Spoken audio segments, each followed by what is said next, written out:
Pertolongan kita ialah datang dari Allah Bapa pencipta kalik langit dan bumi, Allah yang setia yang tidak pernah meninggalkan perbuatan tangannya.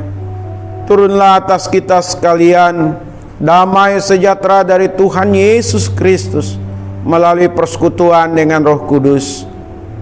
Amin.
Bahwa Tuhan Yesus selalu akan menolong kami, akan selalu menyertai kami, dan biarlah keyakinan ini tidak pernah pudar dalam diri kami.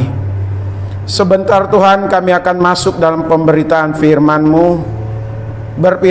Berfirmanlah kepada setiap kami ya Tuhan, urapi hamba-Mu untuk menyampaikannya, supaya kehadiran hamba menjadi berkat bagi setiap sidang jemaat-Mu.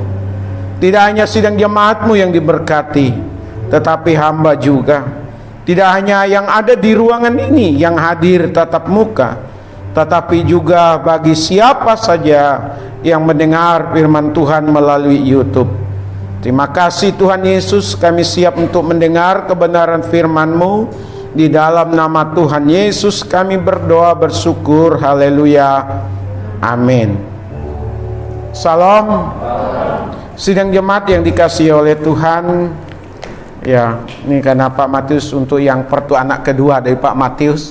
Doa kami biar anaknya tetap sehat, bertumbuh dengan baik. Demikian juga Ibu Lisa dipulihkan pasca melahirkan. Ya, ini pertambahan atau pertumbuhan jemaat yang alami. Karena untuk pertumbuhan atau pertambahan jemaat yang kita bawa itu sangat sulit begitu ya. Jadi kalau boleh anjuran saya, sidang jemaat yang masih muda-muda silakan nambah anak lagi. Ya, karena itu kan amanat Tuhan, perintah Tuhan. Ya, kalau sudah 2 merasa cukup, ya udah. Tapi kalau ada peluang nambah lagi 3, 4, 5, 6 nggak apa-apa. Ya. Ya, karena bukan hanya pertambahan jumlah jemaat, kita memang kalah jauh jumlahnya juga gitu. Padahal janji Tuhan, Tuhan akan memberkati kita. Yaitu tadi bicara iman. Ya. Yang muda-muda persiapkan diri untuk menjadi orang tua gitu. Maksudnya untuk bisa berkeluarga. Tapi masih jauh sih kelihatannya ya. Yapet apalagi masih kuliah. Baik, kita lihat firman Tuhan diambil dari Kisah Para Rasul pasal 2 dan Kisah Rasul pasal 4. Kalau Kisah Para Rasul pasal 2 ayatnya yang ke-41 sampai ayat 47. Nanti sidang jemaat bisa lanjutkan ayat 32 sampai 36 dari pasalnya yang keempat. Untuk itu mari kita membaca Kisah Rasul pasal 2 ayatnya 41 sampai ayatnya 47 dengan bergantian. Cara hidup jemaat yang pertama. Saya akan membaca ayat 41. Orang-orang yang menerima perkataannya itu memberi diri dibaptis, dan pada hari itu jumlah mereka bertambah kira-kira 3.000 jiwa.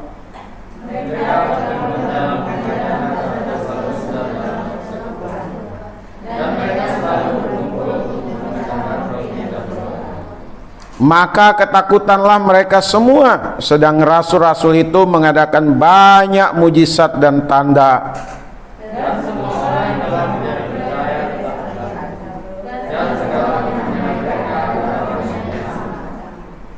Dan selalu ada dari mereka yang menjual harta miliknya, lalu membagi-bagikannya kepada semua orang sesuai dengan keperluan masing-masing.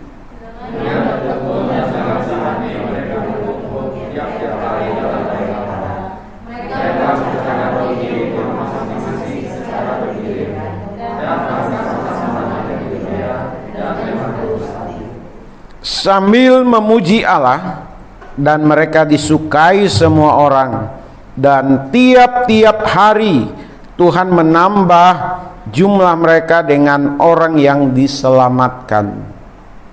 Nanti sidang jemaat dapat membaca kembali ya di Kisah Rasul pasal 4 ayat 32 sampai 36. Ayat ini berkaitan dengan ayat 44 dan ayat 45 di pasalnya yang kedua. Sidang jemaat yang dikasihi oleh Tuhan, bacaan kita melihat bagaimana kehidupan gereja mula-mula atau jemaat untuk yang pertama kali. Seperti apa kehidupan mereka? Lalu bagaimana dengan kehidupan gereja masa kini? Termasuk GKRI. Kita yang ada di sini sidang jemaat. Apakah sama atau berbeda? Masih memungkinkan atau tidak cara-cara kehidupan jemaat yang pertama untuk diterapkan dalam kehidupan jemaat masa kini atau gereja masa kini? Ada yang mengatakan sangat jauh kehidupan gereja mula-mula dengan gereja masa kini. Jadi tidak mungkin gereja mula-mula bisa diikuti oleh gereja masa kini.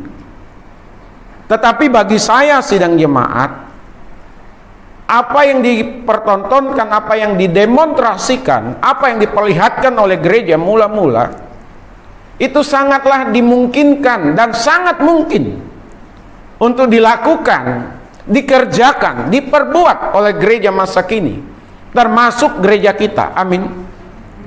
Tinggal tergantung sejauh mana kemauan kita hidup dipimpin oleh Roh Kudus. Sejauh mana Roh Kudus bekerja di dalam diri kita masing-masing, di dalam gereja Tuhan. Jika Roh Kudus diizinkan terus bekerja dan bekerja di dalam diri kita, apa yang ada di gereja mula-mula, saya meyakini disanggupkan, dimampukan untuk kita kerjakan di masa kini. Amin. Makanya tema kita hari ini bicara tentang kehidupan gereja. Bagaimana gereja itu harus hidup. Kalau bicara kehidupan gereja, berarti bagaimana gereja mendemonstrasikan, menyatakan kehidupan bagi sesamanya, ya, sebelum kehidupan ke masyarakat.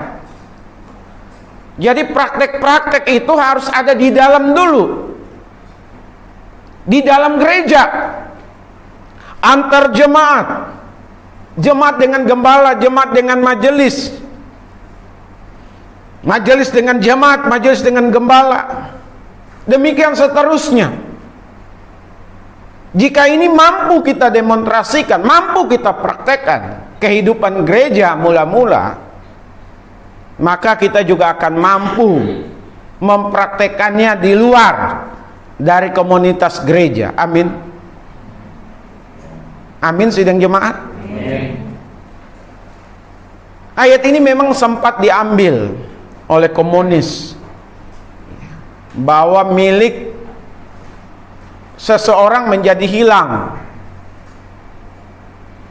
milik seseorang menjadi milik bersama. Tidak ada lagi milik seseorang, semua milik bersama. Penafsiran yang demikian salah, Bapak Ibu sidang jemaat. Kita tidak memiliki penafsiran yang seperti komunis lakukan, ya. Tapi kita menerapkan apa yang memang benar-benar ditulis di dalam Alkitab, ditafsir ulang dalam pemahaman konteks kekristenan yang sesungguhnya. Seperti apa Bapak Ibu kehidupan gereja mula-mula itu? Kalau kita perhatikan di ayat 42. Di ayat 42 ini begitu banyak bagian-bagian yang harus menjadi cerminan kita dari gereja mula-mula. Yang pertama itu adalah bicara tentang ketekunan dalam menerima pengajaran. Saya ulang, ketekunan dalam menerima pengajaran. Rasul-rasul waktu itu, mereka memberikan pengajaran-pengajaran berkaitan dengan kehidupan orang Kristen, orang percaya. Saya meyakini mereka pasti mengambil juga di dalam Alkitab, khususnya Perjanjian Lama. Karena sebelum ada Alkitab Perjanjian Baru, Alkitab Perjanjian Lama itu sudah ada, sudah lengkap. Tapi saya juga meyakini apa yang diajarkan oleh para rasul ini tidak hanya Perjanjian Lama, tetapi apa yang mereka lihat, apa yang mereka dengar, apa yang mereka alami bersama dengan Yesus Kristus. Amin. Selama mereka bersama dengan Yesus Kristus, mereka mengingat, mereka mengetahui, mereka menghidupi, dan mereka mengajarkannya kepada gereja, kepada jemaat. Dan ajaran yang disampaikan oleh para rasul ini adalah ajaran yang benar-benar mengarahkan, menginginkan kepada setiap sidang jemaat untuk hidup bagi kemuliaan Tuhan Yesus. Amin. Untuk hidup sesuai dengan kehendak Tuhan Yesus. Bagaimana hidup di tengah-tengah dunia tetapi tidak tercemar oleh dunia. Mereka mengajarkan sesuatu yang benar, Bapak Ibu. Ajaran mereka tidak kontroversial, tidak menjadi sebuah perdebatan. Ajaran mereka murni yang membangun sidang jemaat untuk bertumbuh secara baik dan normal. Tidak untuk menghakimi yang lain. Ajaran-ajaran mereka untuk tidak menjelek-jelekkan yang lain. dan tidak juga untuk membenarkan diri mereka sendiri, tetapi untuk Tuhan. Amin. Untuk Tuhan Yesus. Para rasul begitu bertekun mempelajari apa yang mereka pahami, mereka ajarkan, mempelajari apa yang mereka belum pahami secara baik dan mereka dalami, lalu mereka sampaikan. Sehingga sidang jemaat memiliki pengetahuan. Tidak hanya mereka yang dituntut, jemaat atau gereja secara personal dituntut untuk belajar, tetapi para rasul juga terus belajar. Amin.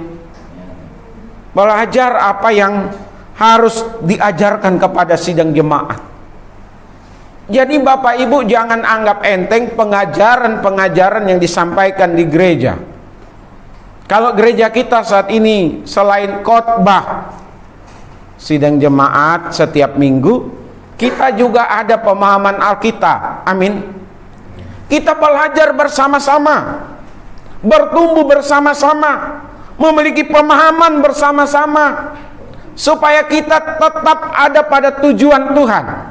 Bagaimana kita segambar serupa dengan Tuhan dan tidak mudah digoncangkan oleh dunia ini, oleh pengajaran-pengajaran baik dari dalam maupun lebih lagi dari luar, yang sifatnya menyesatkan, yang sifatnya mempengaruhi, yang sifatnya dapat menggoncangkan iman sidang jemaat kalau sidang jemaat tidak memiliki pengetahuan akan firman Tuhan. Makin kesini makin terbuka. Saya selalu berkata dan mengulang-ulang, tidak hanya di toko-toko buku, tetapi juga ada di YouTube. Pengajaran itu begitu luar biasa, dapat menggoncangkan iman Bapak Ibu kalau Bapak Ibu tidak bertekun di dalam pengajaran. Amin. Jadi jemaat mula-mula mereka bertekun, mengusahakan untuk ada selalu di dalam pengajaran. Jangan pernah berpikir sendiri sudah bisa. Jangan pernah berpikir bahwa kita mampu, kita sanggup. Tidak ada yang sifatnya instan. Bapak Ibu yang dikasihi oleh Tuhan sidang jemaat, mari kita tekun menerima pengajaran yang disampaikan di dalam gereja. Amin. Boleh tidak belajar dengan gereja-gereja lain? Boleh, selagi Yesus Kristus ditinggikan. Amin. Selagi Yesus Kristus diagungkan, selagi masih Alkitab yang disampaikan Bapak Ibu. Tetapi kalau sudah keluar, jangan. Kenapa? Karena itu akan menyesatkan Bapak Ibu. Lama-lama jadi penghujat terhadap kekristenan, menyerang kekristenan. Ada tidak? Banyak. Kenapa? Karena dasarnya lemah. Kita sesungguhnya seminggu sekali tidak cukup. Tidak Bapak Ibu. Makanya tiap minggu, tiap hari maksud saya berusaha untuk mengirim. Cuman kadang-kadang kirimannya yang suka lambat ke saya, maka saya coba ganti dengan ayat begitu. Sekalipun cuma satu ayat, dengan berharap itu melekat kepada sidang jemaat.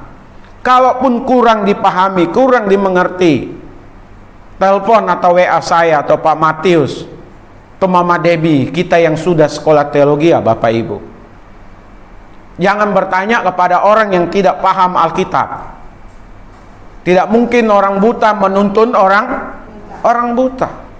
Kita yang sudah belajar teologi saja merasa masih kurang Bapak Ibu. Makanya saya terus membaca, terus membeli buku, berusaha untuk menambah pengetahuan, termasuk tafsiran-tafsiran Bapak Ibu. Masih ada lagi yang saya incar di toko buku Bapak Ibu. Ada buku-buku bagus. Apakah itu untuk saya saja Bapak Ibu? Tidak. Untuk jemaat juga. Dari apa yang saya baca, apa yang saya pahami, saya bagikan kepada sidang jemaat. supaya kita sama-sama memahami, mengerti, mengetahui dasar-dasar kekristenan, pengajaran-pengajaran kekristenan, sehingga Bapak Ibu yang posisinya berperan sebagai bapak dan ibu mampu mengajar, mendidik anak-anaknya. Amin. Bagi opa oma bisa mendidik cucu-cucunya di dalam pengajaran kebenaran firman Tuhan. Yang kedua, kehidupan gereja yang didemonstrasikan pada waktu itu yang harusnya menjadi cerminan bagi kita masa kini adalah ketekunan dalam mengikuti persekutuan. Memang sih sebenarnya satu paket, tapi saya meyakini ada waktu-waktu mereka terprogram begitu.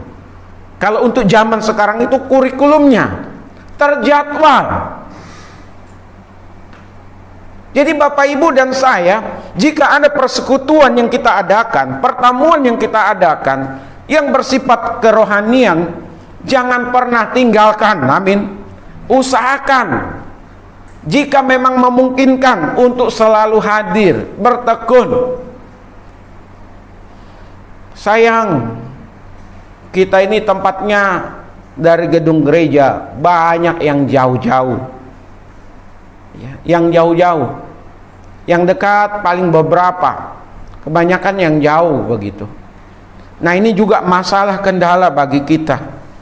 Tetapi bagaimanapun, kalau ada kegiatan kerohanian yang sifatnya beribadah, apakah ibadah umum seperti hari Minggu seperti ini, ibadah atau kebaktian keluarga, persekutuan doa, ya, kebaktian, ucapan syukur dan lain sebagainya, usahakan untuk datang. Amin.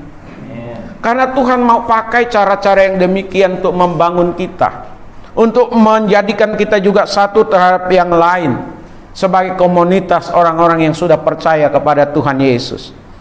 Yang ketiga, adanya ketekunan dalam kasih ini, ya, perjamuan kasih. Di ayat 42 juga ini. Makan bersama. Kita lakukan memang seperti makan bersama ini. Cuman kita setahun cuman tiga kali ya Bu Yekti, ya. Gak tahu kapan lagi. Tetapi lebih daripada itu sebenarnya ini lebih kepada perjamuan kudus, Bapak Ibu. Makanya Rasul Paulus mengingatkan kepada jemaat yang ada di Korintus itu, jangan makan dulu di rumah. Makan saja bersama-sama di gereja dalam persekutuan begitu. Di gereja teman kita setiap minggu makan bersama, Bapak Ibu. Mereka bisa ngobrol, bisa berbagi cerita, ya, berbagi tugas. Ada yang mencuci piring, ada yang menyediakan makanan dan lain sebagainya. Intinya bagaimana Bapak Ibu dan saya tetap bersama-sama. Bukan masalah makannya, bukan masalah perjamuan kudusnya, tetapi bagaimana kita tetap ada di dalam kebersamaan. Dibandingkan kita dengan orang luar, lebih baik kita bersama-sama untuk kita saling memahami satu terhadap yang lain, untuk kita membaca karakter yang satu dengan karakter yang lain, mana kelemahannya, mana kekurangannya, mana kelebihannya. Kita tidak boleh menyentuh kekurangannya, kelemahannya, karena itu akan menimbulkan perpecahan, pertikaian. Kita angkat kelebihan-kelebihannya, kita saling membangun karena kita ada dalam kebersamaan, Bapak Ibu.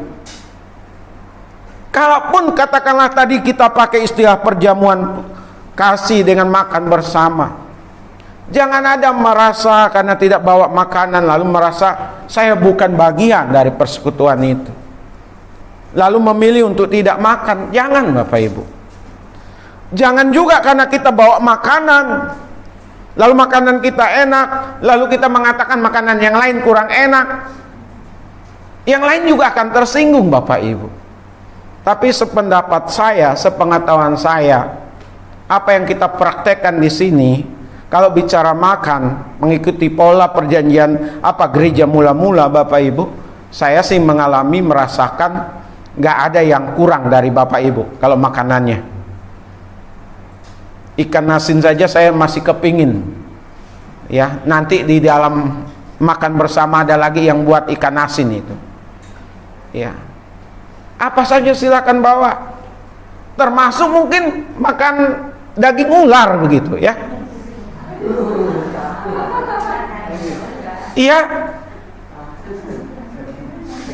perlu dicoba makan bersama kan gitu ya.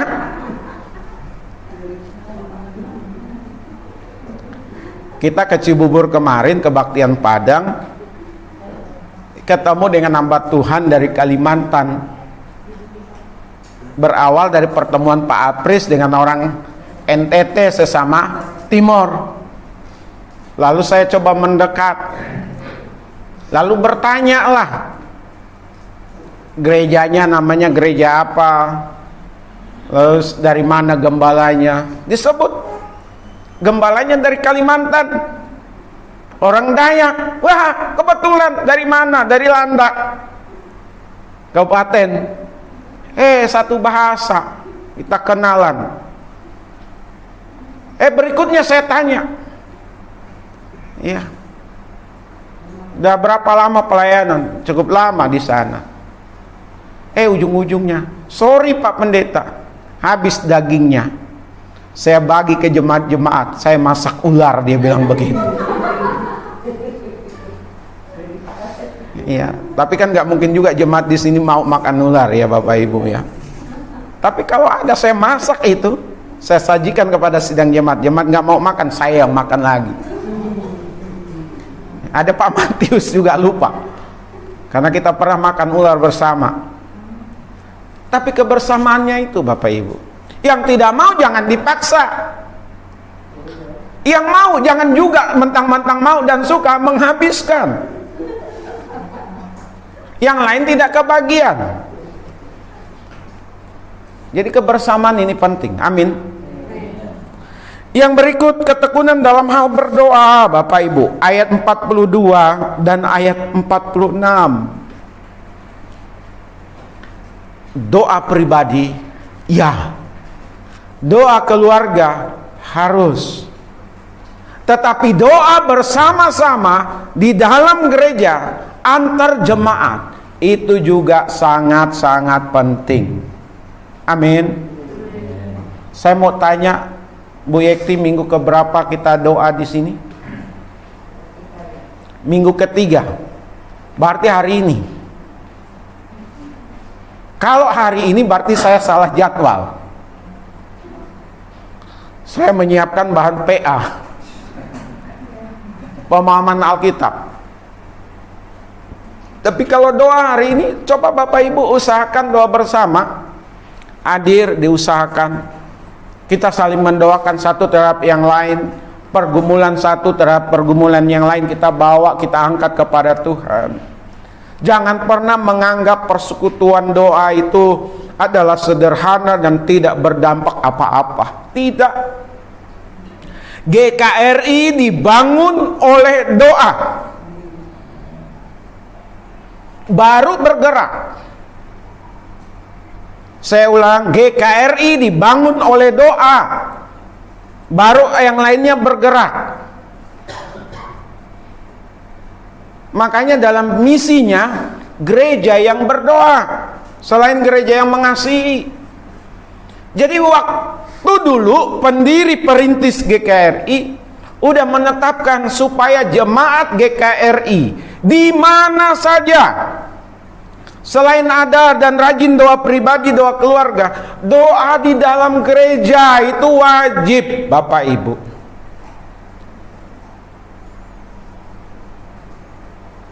Kenapa Bapak Ibu? Karena gereja mula-mula mereka bertekun di dalam doa. Mereka memberi ruang kepada Roh Kudus untuk bekerja di dalam gereja, di kalangan orang Kristen, di jemaat. Jadi saya berharap Bapak Ibu, kalau boleh, ini kalau boleh tahun depan, ya Pak Indra, Ada persekutuan doa ibu-ibu, khusus ibu-ibu berdoa. Ada persekutuan bapak-bapak, khusus bapak-bapak yang berdoa. Ada persekutuan remaja pemuda, khusus remaja pemuda yang berdoa. Bila perlu jangan tunggu tahun depan, tahun ini. Bulan 7 atau bulan 8. Kira-kira majelis setuju Bapak Ibu? Pak Tony, Pak Indra, Bu Yekti, satu nggak datang nih, Pak Apris. Anak-anak sekolah minggu juga perlu ada doa bersama. Baru nanti minggu ketiga kita doa sama-sama, amin. Sekalipun waktunya tidak banyak, ini penting Bapak Ibu. Saya membaca bukunya Billy Graham. Ternyata orang-orang hebat, pemimpin-pemimpin hebat, baik di kalangan gereja, maksudnya pelayanan di gereja maupun pelayanan di dalam negara, itu karena mereka kuat di dalam doa, Bapak Ibu. Kuat di dalam doa. Siapa yang rajin berdoa, siapa yang mengutamakan doa, pribadi atau gereja, secara komunitas, maka mereka yang akan mengalami terobosan terobosan demi terobosan, karena Tuhan yang bekerja di dalamnya. Amin. Mari Bapak Ibu, kita tingkatkan jam doa kita sama seperti gereja mula-mula. Yang berikut, Kisah Rasul pasalnya yang kedua ayat 44, ayatnya yang ke-46, Kisah Rasul pasal 4 ayatnya yang ke-32. Ini yang kelima, ini bagian yang berikutnya. Adanya kesatuan Bapak Ibu. Satu. Bukan hal yang gampang, bukan hal yang mudah Bapak Ibu. Sila ketiga dari Pancasila, kesatuan. Apa persatuan? Indonesia. Indonesia harus bersatu. Apa yang menyatukan Indonesia? Ya, ideologi Pancasila. Kalau tidak ada kesatuan masing-masing suku, masing-masing agama, masing-masing daerah, masing-masing partai mengutamakan kepentingan pribadinya, kacau ini Indonesia. Benar Bapak Ibu. Ini harus disadari oleh pemerintah, ini harus disadari oleh seluruh lapisan masyarakat. Persatuan Indonesia itu penting. Mengingat menjelang Pilpres 2024, 16 bulan lagi akan muncul calon-calon yang pasti. Siapa capres, siapa cawapres. Kalau tidak menjaga kesatuan Indonesia lewat Pilpres, lewat pemilu, Indonesia bisa kacau. Ini bicara politik. Tapi hal yang sama juga ada pada gereja Bapak Ibu. Jika gereja mementingkan kepentingan masing-masing, gembala mementingkan kepentingan gembala tanpa memikirkan kepentingan majelis dan jemaat, akan kacau. Majelis tanpa memikirkan gembala, tanpa memikirkan jemaat, gereja itu akan kacau. Jemaat tidak memikirkan gembala, tidak memikirkan majelis, memikirkan kepentingan pribadinya, kacau. Kita ini sama-sama dipanggil oleh Tuhan, amin. Kita diminta untuk bertanggung jawab, memajukan pekerjaan Tuhan di bumi ini. Tuhan minta kita untuk menjadi kepanjangan tangan Tuhan di tengah-tengah dunia ini, di lingkungan kita. Tantangan besar Bapak Ibu, tantangannya banyak, persoalan banyak. Tapi kalau kita tidak ada dalam kesatuan, repot sendiri kita. Kenapa Bapak Ibu gereja sinode banyak yang pecah? Kenapa gereja lokal banyak yang pecah? Tidak ada dalam kesatuan, tidak ada dalam persatuan. Kenapa Bapak Ibu? Kira-kira lah, sekalipun belum disurvei gitu. Egois, mementingkan kepentingan pribadi. Apakah itu luinya, uangnya, hepengnya, maupun jabatannya, ambisinya. Termasuk gereja lokal. Kita di sini Bapak Ibu, udah jumlah kita tidak banyak. Kita mau masing-masing jalan sendiri, tanpa mau bersatu, tanpa menjaga kesatuan. Bubar kita.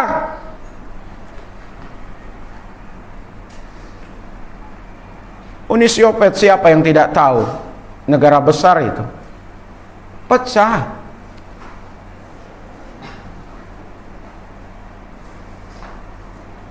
Itu negara Bapak Ibu. Lalu negara-negara yang sekarang bertikai, silih berganti, berebut kekuasaan, harus angkat senjata, banyak korban. Karena kepentingan pribadi, kepentingan kelompok yang diutamakan. Kita kepentingan Tuhan, amin. Kepentingan Yesus harus kita utamakan. Kita harus mengalahkan egois kita, kepentingan kita Bapak Ibu, kesatuan, sehati, sejiwa. Kalau sudah tidak sehati sejiwa, udahlah, selesai. Tentu kita tidak mau seperti itu, amin. Tidak mau gereja kita bubar, tidak mau gereja kita pecah, sinode kita pecah, persekutuan pecah, antar orang Kristen pecah.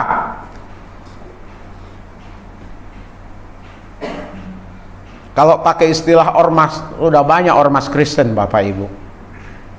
Kalau mau pakai ormas ya. Tapi kalau mau pakai lembaga, banyak lembaga kita juga Bapak Ibu. Kita berdoa bersama supaya lembaga-lembaga gereja yang besar-besar itu tetap juga menyatu, amin.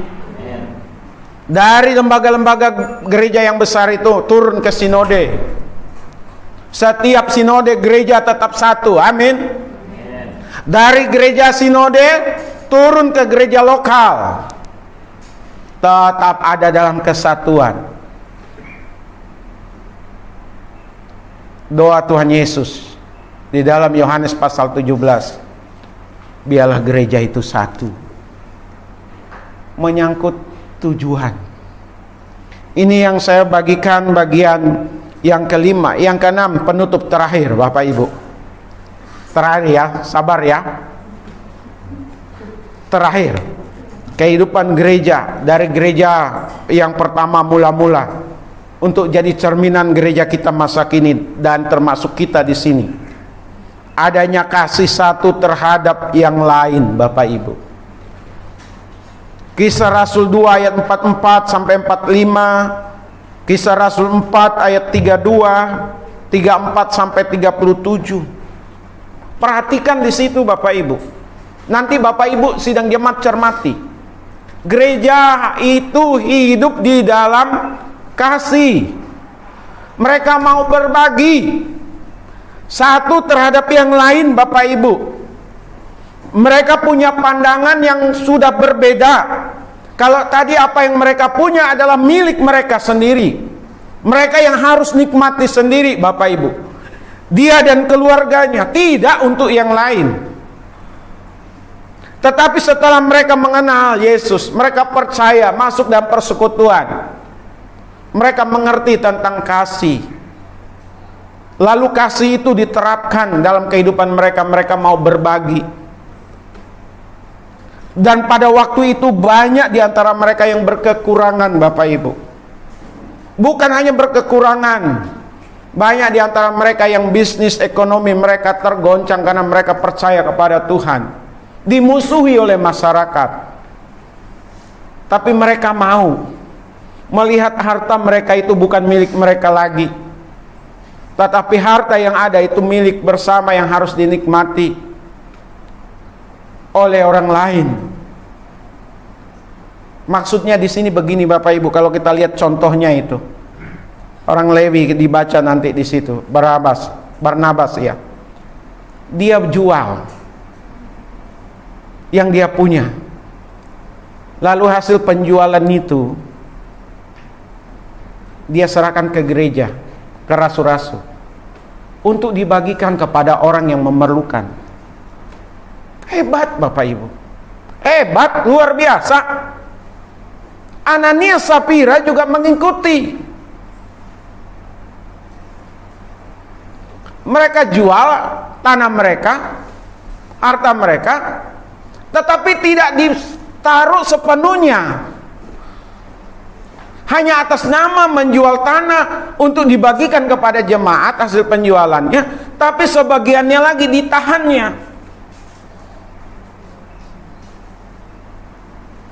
Bapak Ibu, saya mau tanya, apakah orang gereja atau semua gereja dalam pengertian ini jemaat orang Kristen, apa semuanya mampu? Apa semuanya kaya? Tidak Bapak Ibu. Tetapi kalau kita melihat kehidupan gereja, gereja yang kaya makin kaya Bapak Ibu. Membangun menara gading, mereka tidak mau tahu dengan gereja yang kecil, tidak mau tahu dengan gereja yang ada di daerah, tidak mau tahu dengan hamba Tuhan yang di daerah yang bersusah payah dalam membangun jemaat.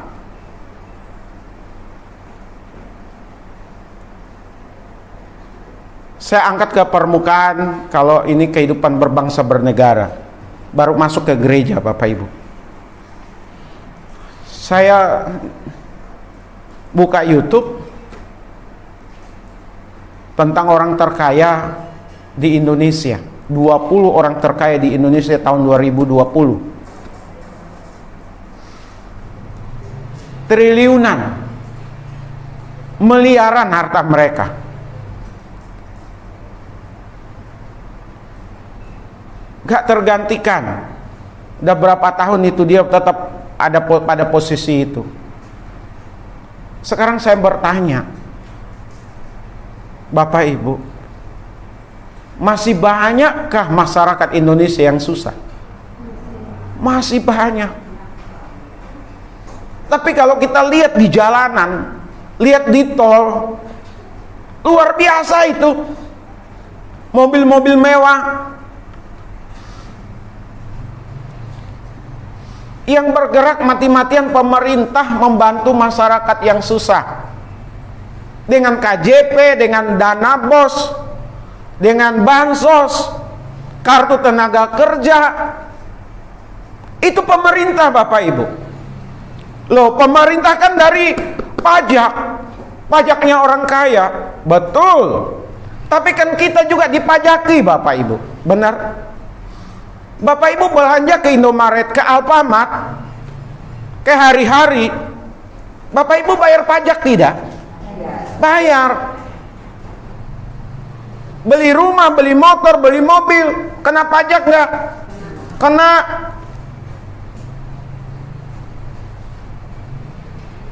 Tapi orang-orang kaya, yang kaya, peduli tidak dengan masyarakat di sekitarnya?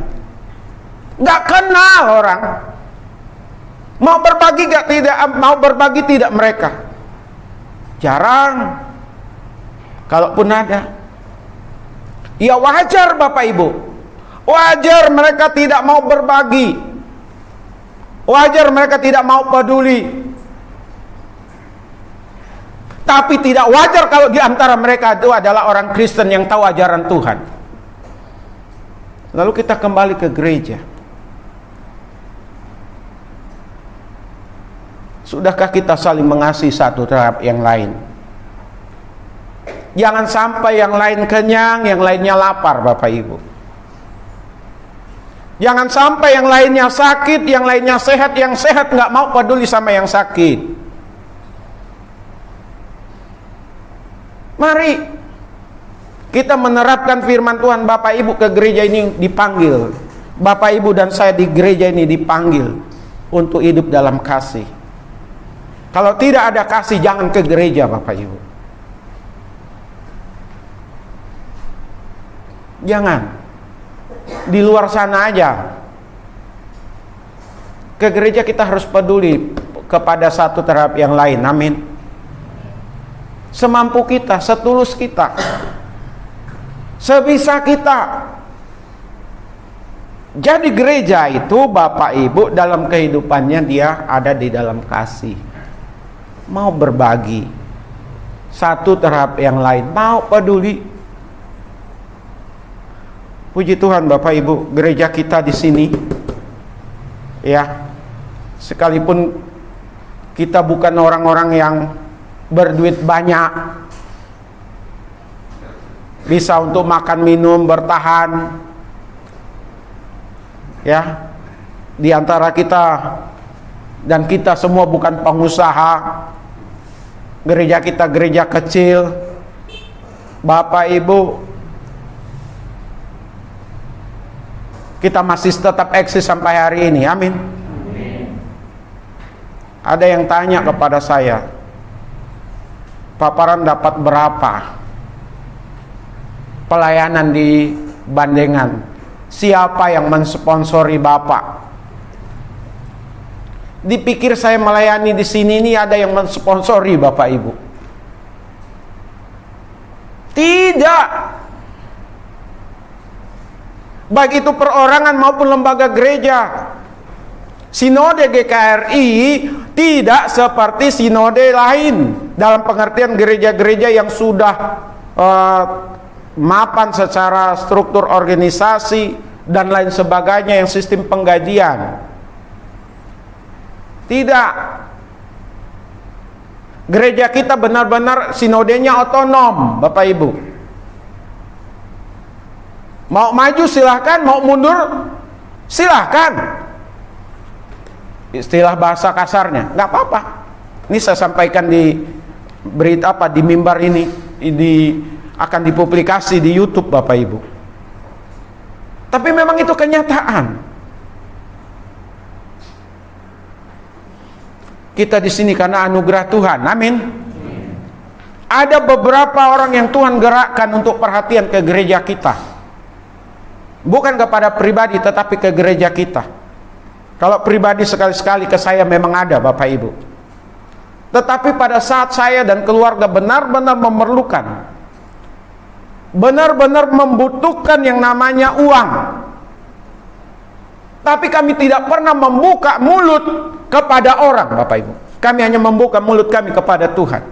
Terutama saya sebagai kepala rumah tangga, saya berdoa, Tuhan saya perlu. Ada yang tergerak hatinya Bapak Ibu. Pada saat kami memerlukan, Tuhan kirim melalui orang itu.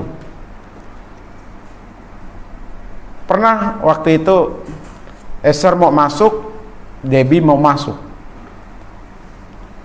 Tahun ajaran. Buku belum ada, pakaian belum ada, uang pas-pasan. Ini kisah nyata Bapak Ibu. Saya lagi ada di Kalimantan. Saya ditelepon di WA, minta nomor rekening. Waduh. Lalu saya bilang, puji Tuhan, sesuai dengan kebutuhan, keperluan yang ada. Ada yang peduli. Jadi Bapak Ibu dan saya tidak pernah rugi kalau kita peduli terhadap yang lainnya. Amin. Sekalipun yang dipedulikan katakanlah tidak pernah mengucapkan terima kasih, karena kita memberi bukan untuk dia, tapi kita beri kepada Tuhan. Amin. Motivasi ini yang paling penting, supaya Bapak Ibu tidak kecewa saat melakukan pemberian kasih kepada orang lain. Jadi dalam kesempatan ini, kehidupan bergereja itu Bapak Ibu, adanya ketekunan dalam menerima pengajaran, adanya ketekunan dalam mengikuti persekutuan, adanya ketekunan dalam pelayanan kasih atau perjamuan kasih, adanya ketekunan dalam hal berdoa, adanya kesatuan, dan yang terakhir adanya kasih. Biarlah gereja mula-mula itu atau gereja yang pertama tetap menjadi cerminan bagi gereja kita masa kini, termasuk bagi kita di sini. Amin. Tuhan Yesus memberkati.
Perlu untuk berputus asa, kecewa, tawar hati, apalagi mengambil tindakan-tindakan yang bertentangan dengan kehendak dan rencanamu. Kami harus bersabar. Sepertinya kami menemukan jalan buntu, tetapi sesungguhnya tidak. Tuhan selalu peduli, Tuhan selalu membukakan jalan untuk kami tepat pada waktunya. Dan biarlah kami tetap beriman seperti itu. Kami bersyukur untuk jalannya ibadah yang boleh berlangsung dengan baik. Kami bersyukur untuk setiap yang ambil bagian dan pelayanan telah ditolong oleh Tuhan. Kami bersyukur untuk sidang jemaat-Mu yang tetap setia hadir dari awal sampai akan berakhirnya ini. Tuhan yang memberkati. Bapa, sebelum kami tinggalkan tempat ini, kami berdoa untuk setiap sidang jemaat-Mu dalam usaha, dalam pekerjaan yang ada. Selalulah Tuhan berkati. Kami berdoa supaya kuat dalam menghadapi apapun juga, baik itu kekurangan, sakit, penyakit, dan gesekan-gesekan yang ada dengan orang-orang di sekitar mereka atau sekitar kami. Kami tetap hidup sebagaimana yang Tuhan ajarkan untuk kami hidup, untuk mengampuni, untuk selalu berbaik hati, dan lain sebagainya. Tetapi Tuhan juga memberikan hikmat bijaksana kepada kami untuk kami cermat, untuk kami bijak dalam segala sesuatunya.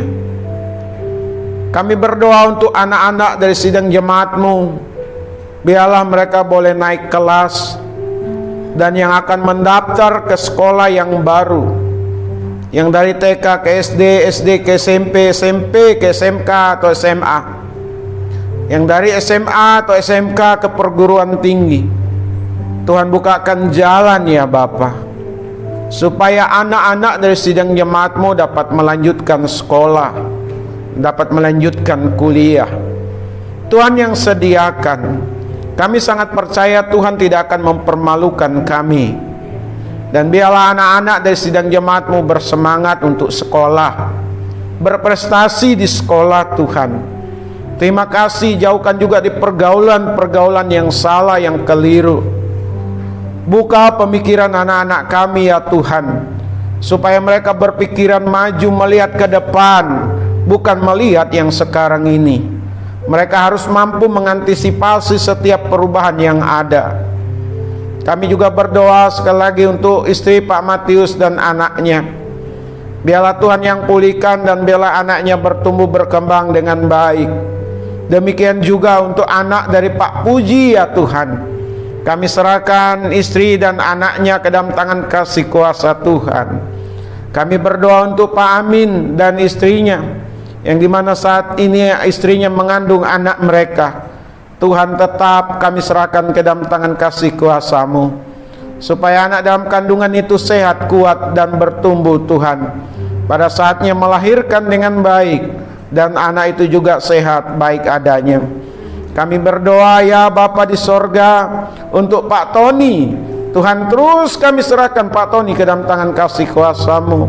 Pemulihan demi pemulihan terjadi atasnya. Demikian juga dengan ibunya atau mamanya yang saat ini ada pembengkakan jantung.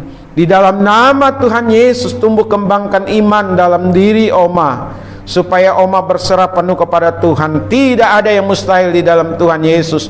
Dengan cara Tuhan Yesus akan menyembuhkannya, memulihkannya. Demikian juga untuk ainya di Tuhan, pasca jatuh, sekalipun tidak seiman mungkin dengan kami tetap berdoa, berpengharapan kepada Tuhan, supaya Tuhan juga campur tangan. Kami berdoa ya Bapa di sorga untuk Pak Canyang, untuk Ibu Ros usia lanjut, dan bahkan Ibu Yekti sudah mulai. Kami berdoa di dalam nama Yesus, Tuhan yang jaga, Tuhan yang lindungi, Tuhan yang pelihara. Biar mereka dihormati, dikasih, dan menjadi pendoa yang baik. Terima kasih Bapa di sorga. Kami juga berdoa Tuhan Yesus untuk lingkungan di mana kami tinggal. Tuhan yang menjamah hati mereka, Tuhan yang memberkati mereka. Dan untuk Wacung dan sekitar ini, kami tetap serahkan ke dalam tangan kasih kuasa Tuhan, supaya Wacung dan sekitarnya, bahkan di mana sidang jemaat-Mu bertempat tinggal atau bermukim, dijaga, dilindungi, dijauhkan dari kebakaran, penggusuran semena-mena. Kami juga bawa di dalam doa ya Tuhan Yesus untuk bangsa dan negara kami. Kami tidak mau bangsa dan negara ini terjebak kepada pemahaman yang salah, pemahaman yang hanya untuk mementingkan kepentingan pribadi, tidak punya visi misi yang kuat dalam berkehidupan berbangsa bernegara. Kami tolak calon-calon pemimpin dan pemimpin yang tidak nasionalis, pemimpin yang tidak berideologi Pancasila, mungkin hanya kulitnya saja. Kami tolak di dalam nama Yesus.